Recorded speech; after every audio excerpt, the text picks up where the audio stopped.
वो आर्मी का भगोड़ा है, वो 3 जिलों की पुलिस का मुजरिम है, वो बदमाशों का सरदार है जो पिछले 3 सालों से जरायम की दुनिया का बादशाह बना हुआ था और उसके गुर्गे उसके एक इशारे पर सुपारी लेकर किसी का भी कत्ल कर देते थे।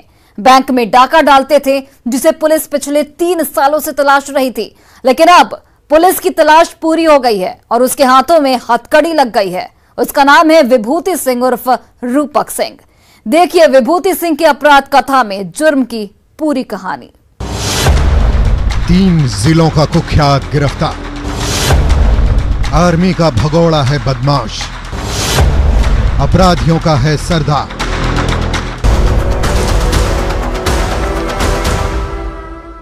हाथों में हथकड़ी और चेहरे पर काला नकाब। पुलिस कस्टडी में खड़े इस शख्स ने 3 जिलों की पुलिस की नींद हराम कर रखी थी। सुपौल, सहरसा और मधेपुरा जिले की पुलिस इसकी गिरफ्तारी को लेकर जगह जगह खाक छान रही थी और इसके गैंग के गुर्गे इसके इशारे पर लूट, हत्या और डकैती की वारदात को अंजाम देकर हर बार पुलिस को चकमा देकर फरार हो जाता था। ये खुद भी पिस्टल की नोक पर राहगीरों का रास्ता रोकता था, बैंक डकैती और हत्या की वारदातों को अंजाम देता था और पुलिस की आंखों से ओझल हो जाता था। लेकिन इस बार इसका दांव उल्टा पड़ गया और पुलिस ने इसे फिल्मी अंदाज में गिरफ्तार कर हाथों में हथकड़ी पहना दी। नाम है विभूति सिंह उर्फ रूपक सिंह। ये इंडियन आर्मी का भगोड़ा है, बाद में कॉन्ट्रैक्ट किलर बना। मधेपुरा सोना लूट का और सहरसा के नवहट्टा में हुए हत्याकांड का मास्टरमाइंड है। बताएंगे इसकी पूरी अपराध कथा, लेकिन उससे पहले कोसी रेंज के डीआईजी शिवदीप लांडे ने जो कहा है वो सुन लीजिए। विगत कुछ वर्षों में जो भी लूट की घटनाएं हो रही थी, स्पेशली रोड क्राइम से संबंधित जो घटनाएं हो रही थी, उसके साथ साथ बैंक से रिलेटेड जो घटनाएं हो रही थी, बैंक रॉबरीज की, बैंक डकैतीज की, उसके साथ साथ कुछ कॉन्ट्रैक्ट किलिंग्स हुए थे। एसपी के साथ जब बैठक हुई तो एक नाम उभर के आया हमारे सामने कि विभूति सिंह एलियस रूपक सिंह का।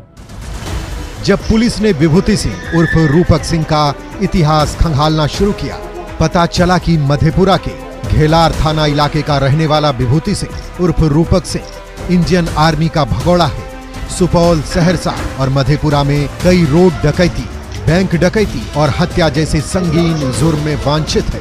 उसके बाद पुलिस ने और गहराई से छानबीन शुरू किया। पता चला कि आर्मी से भागने के बाद 2019 में यह एक लड़की के अपहरण कांड में सजा काट चुका है। जेल में ही सजा काटने के दौरान इसका संपर्क अपराधियों से हुआ। जेल से बाहर निकलने के बाद इसने अपराध की दुनिया में कदम रख दिया और अपना गैंग बनाकर आपराधिक वारदातों को अंजाम देने लगा। सुपारी लेकर कत्ल करने लगा, बैंक लूटने लगा। पुलिस की क्राइम डायरी में कांड दर्ज होते गए और ये अपराध की दुनिया में आगे बढ़ता चला गया। उसके बाद इसने फिर कभी पीछे मुड़कर नहीं देखा। आसपास के जिलों के बदमाश इसके गैंग में शामिल होते गए, जिसका अंजाम ये हुआ कि तीनों जिले में इसका खौफ कायम हो गया और आर्मी का भगोड़ा विभूति सिंह उर्फ रूपक सिंह अपराधियों का सरदार बन गया। भगोड़ा होने के बाद उसने एक लड़की की किडनैपिंग के केस में उसको कन्विक्शन आया था 5 साल का। वो जेल में रहा है 3 साल में। 3 साल में जेल में रहने के बाद उसके बाद वो फैमिली लाइफ में आया। फैमिली लाइफ में आने के बाद अपना मार्शल आर्ट्स का वगैरह डिफरेंट डिस्ट्रिक्ट में ट्रेनिंग्स लेता था। तो उसी दरमियान वो कुछ क्रिमिनल्स के कांटेक्ट में आया। उसके बाद उसका करियर जो चालू हुआ क्राइम के जगत में शुरू हुआ।